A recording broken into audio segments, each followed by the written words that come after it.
Guardians of the Galaxy review in 3, 2, 1. Hey, Adam here. It's after 10 o'clock. We just got... We as in me, or as in the company. Cut that. 3, 2, 1. Hey, it's Adam here. I just got back from seeing the premiere of Guardians of the Galaxy, the Marvel space opera. And I'm here to tell you about it. But first, I want to tell you a little bit about my fandom and where it came from for me to be so excited about the Guardians of the Galaxy. If you know me, you know my whole DC is superior and Marvel's inferior thing, which is true, but there is a special part of Marvel, the Marvel Cosmic Universe, which holds a real special part in my fandom. Mainly because when I was a kid, when you first start reading comic books, usually you gravitate more towards Marvel because they're for kids. But this is all a joke, you know. I have equal love for both companies. I just lean more towards DC, even during the New 52. But anyway, the Marvel Cosmic Universe is just something that I latched onto when I was a kid, because I liked space and sci-fi and all that cool stuff. So I remember I was at the Paperback Palace. I was 9 years old. 9 years old, and I picked up issue 13 of the first run of the Guardians of the Galaxy, and that was back with Vance Astro and Starhawk and the original Yondu, not the one from the movie. Well, sort of the one from the movie. It's different. Anyway, this took place in the 31st century.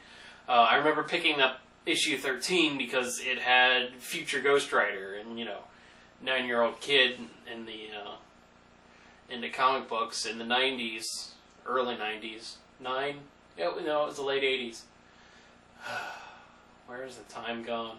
Anyway, still being a young kid who doesn't like Ghost Rider, especially one flying around in a space motorcycle. It looks like Lobos. But anyway, that's what turned me on to Guardians of the Galaxy. Is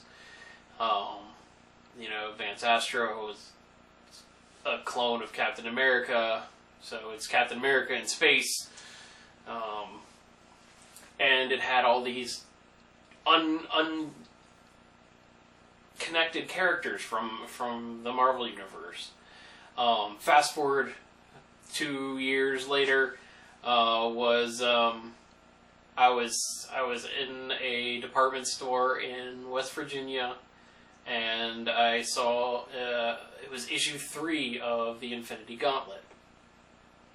And I remember noticing this issue because I had a ton of characters I recognized on them. And just getting into comics still trying to expand my knowledge. I picked it up thinking, you know, there's a lot of characters in here. I'll get to know them. I'll get to read about them, and I didn't even really notice the story that's going on, you know, because it's issue 3. So when I got back to Florida, I had to chase down issues 1 and 2, and that started my love affair with Thanos. Not really a love affair, since, you know, he's a comic book character and he's purple.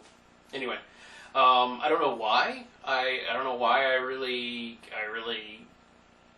clung on to him, but he's still to this day one of my top favorite characters. He's my favorite Marvel character. It's my favorite villain, if you want to call him a villain. I mean, he has been pretty evil.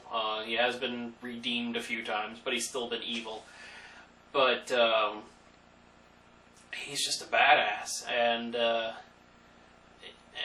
that brought me into like the Captain Marvel and all the Jim Starlin stuff, and I just loved everything that Jim Starlin touched.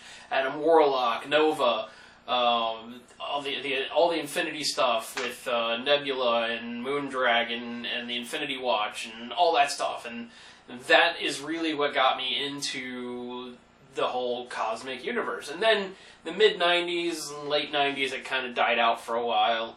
And they tried to bring back Captain Marvel. And, drink here. I'm going to be talking for a bit. Water. It's good for you. And then later on, in the early to mid 2000s, they started Annihilation, which brought together Nova and Silver Surfer and reintroduced us. Well, so yeah, reintroduced us. Star-Lord was a character also way back there. And it's a little bit different. If he was in like the giant-sized Marvel books and stuff. But they, so I guess I was right. They reintroduced you used to that. They reintroduced us to. By the way, none of this is getting cut because I really like talking candid and it's just fun. But they reintroduced us to the new Star-Lord, Peter Jason Quill, who is the son of Jason Quill, the leader of the Spartax Empire. And the whole thing with Annihilation was what really brought together the new Guardians of the Galaxy. With the Annihilation Wave and the Phalanx taking over the Kree homeworld, the characters brought themselves together. And Annihilation introduced you to the new Groot, and the new Groot. Actually, Groot's been around for a while too, but the new Drax the Destroyer. He used to be just this hulking brute. He was almost Hulk-like with his sentences and stuff. Like he was made to destroy Thanos, and he had like a rebirth, and then made him into a more articulate, thinking character. Groot has been around for a while. He could talk originally. I mean, he still talks, but he was kind of arrogant in the comics when he first got introduced in the new Abnett and Lanning stuff. The stuff I'm talking about. By the way, Abnett and Lanning, they took Jim Starlin's stuff and said, "Here, we're gonna make it like this," and Starlin's like, "Yes, do it, make it, love it," and they've basically made the cosmic universe their own. But going back, Groot was he was a prince of his people. He was very arrogant. He was very sure of himself. Talked a lot, and he blew up. And when he started growing back, is when he was more of the I am Groot silent type, you know. And with the Marvel Now, they've kind of Marvel Now, not Marvel Now, but Marvel Now, the NOW, the soft reboot. They've kind of given him a different origin. They even gave him a different future. If you've been reading, it's just Avengers. There's like the extreme future, like 5,000 years in the future. There's no more living things. It's just one tree, and the last panel on the tree, the tree's like, I am Groot. It was cute. Anyway, they haven't even gotten to the movie yet. But I just want to show you. I just want to first talk about why I've been so excited for this movie, because I've been fanatical about the Marvel Cosmic Universe, and more specifically the Guardians of the Galaxy since forever, since 1989.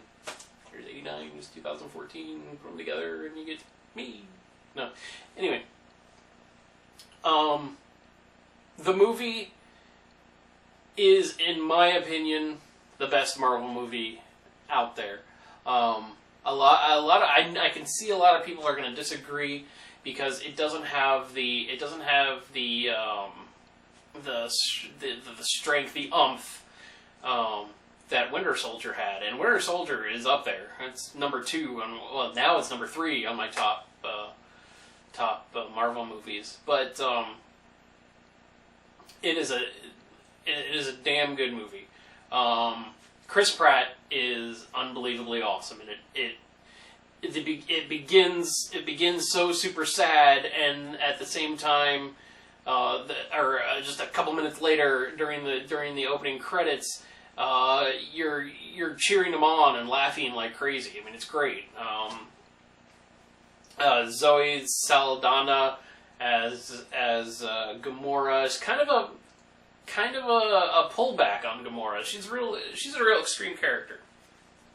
Kind of hard to put on film without giving more of her a softer character. Just a little bit. David Bautista as Drax, in my opinion, ran away with the movie. His character, they didn't really go into any of his stuff during like the trailers and the released footage and any of like the TV spots or anything. So you're kind of like, all right, well, he's just going to be this brute-y, not broody type. But his character is him and Chris Pratt are like amazing in the movie. And there is so much emotional involvement in this movie. One minute you're laughing, have a good time. Next you're like, oh, what are these guys going to do? And the next minute you're like, oh, this is the saddest thing ever. And then you're like happy and laughing again.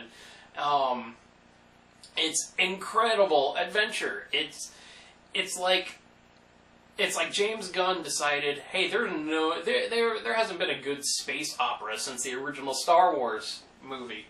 And that's what he's done. He's bringing back the space opera, which is high adventure in space. High adventure in space with you have established bad people, you have established good people, you have a lot of drama from back and forth. You have the movies in acts. James Gunn just knows what he's doing, and he even made Benicio del Toro's character, the Collector, who appeared at the post-credit scene in the end of Thor 2, The Dark World. Spoiler, it's been a year and a half or 2 years, I don't know. But the character is almost completely different. In Thor, he's really flamboyant and really, I don't want to say hard to understand, but he's more Liberace. If he was the Collector, if Benicio del Toro played Liberace, that would be his Collector. James Gunn version of the Collector is more subdued, more believable as a character. And I know in Thor they just threw him in because we're like, hey, we're getting ready to release the Infinity Stones in the Marvel Cinematic Universe, and so they did that, but the characters are just spot on. James Brolin's Thanos was just unbelievable. He had his face, he had his smile. I mean, that Thanos smile, he had it. And even Karen Gillan or however you pronounce her name from Doctor Who, she played Nebula, his daughter, and her eyeline, her eyes were exactly how Nebula looks in the comic books. It was uncanny. There's one scene towards the end where she just like stares at the camera. I'm like, oh my god, I'm looking at Nebula. So they got the right actors. They got the right attitude. The music, Tyler Bates' score fit in perfectly with the 70s, 80s rock music that pretty much was a defining character within itself in the movie. I could go on and on. Lee Pace played Ronan the Accuser. The freaking pie maker from Pushing Daisies. The Elf King from The Hobbit. The tiny, or he's not really tiny, he is kind of tall, but he's really scrawny. He played Ronan the Accuser, and he looked like freaking Ronan the Accuser.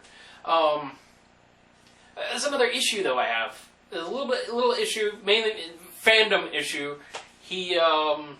they made him more villainous in the movie than his character really is.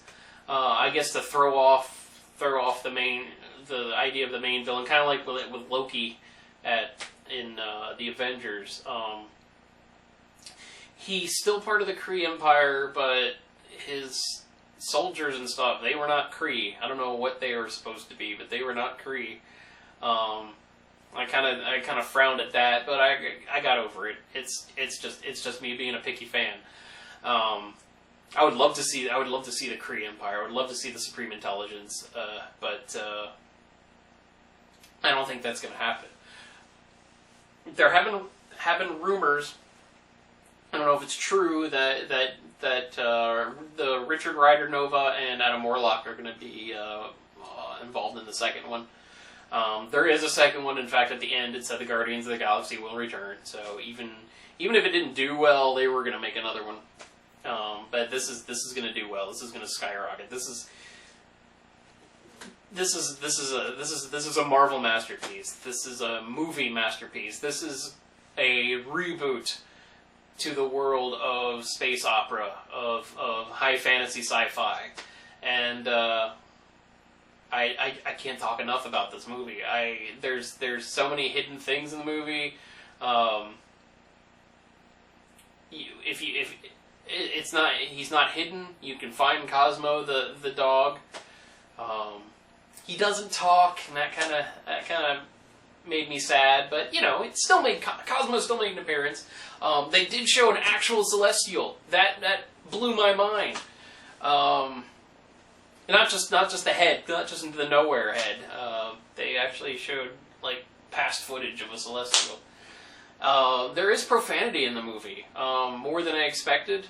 It's not like an R-rated movie or anything, but it felt more adult than any of the Avengers World movies. Mainly because it's a group of outlaws. They're not technically good guys, but at least at first. But it's very it was surprising. Sometimes when you hear profanity in a Marvel movie, it surprises you. But it's very lighthearted. It takes itself very not serious at all, but not stupid ridiculous, to the point where it's fun. This movie is the most fun movie I've seen all year. It's a defining movie. It's taking the Marvel Cinematic Universe and moving it up a step. And I can't wait to see how it all integrates, because it's going to integrate. They've been saying that, oh no, Guardians of the Galaxy is going to stay separate. But also at San Diego, they're saying, oh, well, they'll eventually meet up with the Avengers, and it makes sense because they have the main villain in it. They have him collecting the Infinity Gems, which are up to 3 now. So, either 3 or 4. I think it's 3. The Tesseract, the one from Thor, Dark World, and one that it's not a spoiler. It's what the whole movie's about. Is the search for the Infinity Gem. If it's a if you consider that a spoiler, send me some hate comments, whatever. I'll just roll off my back. But anyway, Guardians of the Galaxy is the movie us cosmic fans, Jim Starlin fans, Thanos fans, Chris Pratt fans, Marvel fans, comic fans, not comic sans, comic fans. It is the movie we've all been waiting for. It is the space movie. It's shot beautifully. The sound is great. The sound mixing is awesome. The music flows with the movie very well. It's number 1 in my book, and all I had to hear was Jim Starlin's review saying this is his idea of a Marvel cinematic movie, or of a Marvel cosmic movie, and that actually made James Gunn cry with happiness because he knew he did the right thing. And I agree. I probably won't make James Gunn cry, but I agree with Jim Starlin, and I will see the movie about 6,000 or 7,000 more times before it even comes out on home video. Home video, going back to the 80s. Anyway, this is Adam signing off, and I don't have a catchphrase, so bye.